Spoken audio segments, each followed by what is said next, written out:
মরা মানুষকে কোরআন শোনায় লাভ নাই।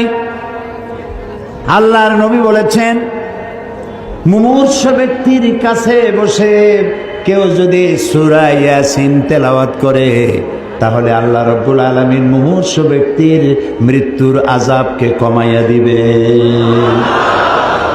তো যখন মরতে পড়ছিল সেই সময় পড়েন নাই, ছেলেটারে কোরআন শিখান নাই, মেয়েটারে কোরআন শিখান নাই, বউতেও জানেন না, নিজেও জানেন না, মরে গেছেন। মৌলভী সাহেবদের মৌলভী সাহেবদেরকে আনিয়া ভাড়া বললাম না, শব্দটা বেয়াদবি হয়ে যাবে, তাদেরকে নিয়ে আসছেন, আনার পরে ওনারা তেলাওয়াত করলেন।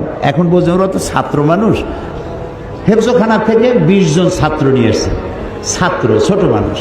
ওরা তেলাওয়াত করতে গিয়ে যদি মনে মনে ভাবে যে যদি 1000 টাকা দেয় তাহলে ভাগো পাবো, 25 জন আসছি, 50 টাকা না 60 টাকা, ওই ভাগে কত পাবে সেই চিন্তাও করতেছে, তেলাওয়াতও করতেছে। তো সে যখন ভাগে পাবে কত এই চিন্তা করে তেলাওয়াত করতেছে, আল্লাহর কসম কোনো সওয়াব হবে না।